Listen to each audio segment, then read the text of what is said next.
আমরা এখন চলেছি নেতাজি সুভাষচন্দ্র বোস ইন্ডোর স্টেডিয়ামে, যে কলকাতায়। আর বর্তমানে আমরা আছি কলকাতায় গঙ্গার উপরে, লঞ্চের উপরে। আর কিছুক্ষণ পরেই আমরা লঞ্চ থেকে নেমে যাব, তারপরে ঢুকে যাব নেতাজি সুভাষচন্দ্র বোস ইন্ডোর স্টেডিয়ামে।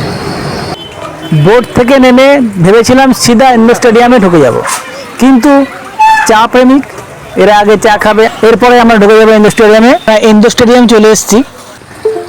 নেতাজি ইন্ডোর স্টেডিয়ামে ঢোকার আগে ঠিক বাইরের দিকটা দেখাবো, নেতাজি সুভাষচন্দ্র বসুর যে স্ট্যাচু সেটা, এবং নেতাজি স্টেডিয়ামের বাইরে পুরো দেখাচ্ছি। কলকাতা বিগেস্ট ফটোগ্রাফি ফেয়ার, আর আমরা সেই ফেয়ারে এসেছি। Kolkata photo and video export 2024। আমরা এখন ইন্দোরের ভিতরে ঢুকে যাচ্ছি আর দেখাবো ইন্দোরের ভিতরে কি কি বিক্রি হয় এবং দেখা নিয়ে দর্শনীয় কী জিনিস আছে। একটা আছে ক্যামেরা লেন্স, ক্যামেরার ব্যাগ এবং নানা রকম ফটোগ্রাফি জিনিস, যে অ্যালবাম থেকে শুরু করে এমনকি ক্যাননের প্রিন্ট আউটও পাওয়া যায়। এবং ভিডিওর জন্য, এডিটিংয়ের জন্য আপনি সফটওয়্যার পাবেন, প্রজেক্ট পাবেন। তা আপনাদের একে একে দেখাচ্ছি, আপনারা দেখুন।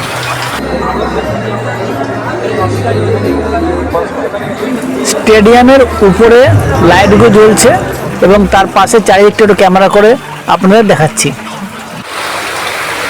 এই স্টেডিয়ামের ভিতরে খেলা বা অন্য কোনো সাংস্কৃতিক প্রোগ্রাম বা অনেক বড় বড় প্রোগ্রাম হয়। এবার নিকন থেকে মডেলকে নিয়ে এসছে, মডেলরা দাঁড়িয়ে আছে। ফটোগ্রাফাররা নিজের ক্যামেরায় ফটো তুলতে পারে, নিজের মোবাইলে ফটো তুলতে পারে, অথবা নিকন ক্যামেরা নিজস্ব ক্যামেরা রাখা আছে, আপনি ওই ক্যামেরায় ফটো তুলতে পারেন। আমি কলকাতা ইন্ডোর স্টেডিয়ামে পরপর 4 বছর এসেছি, আর 4 বছরে মোটামুটি দেখতে পেয়েছি নিকন, ক্যানন এবং সনির থেকে নিজস্ব একটা মডেল দাঁড় করায়। আপনি আপনার নিজের মতো ফটো তুলতে পারেন। কিন্তু এইবারে 2024-এ কলকাতা বিগেস্ট ফটোগ্রাফি ফেয়ারে মাত্র নিকন থেকে মডেল দাঁড় করিয়েছে। এই মডেলগুলো দেখতে পাচ্ছেন, এই মডেলগুলো একমাত্র নিকনের ফটোগ্রাফির জন্য তোলা হয়েছে। এটা নিকন অ্যাড।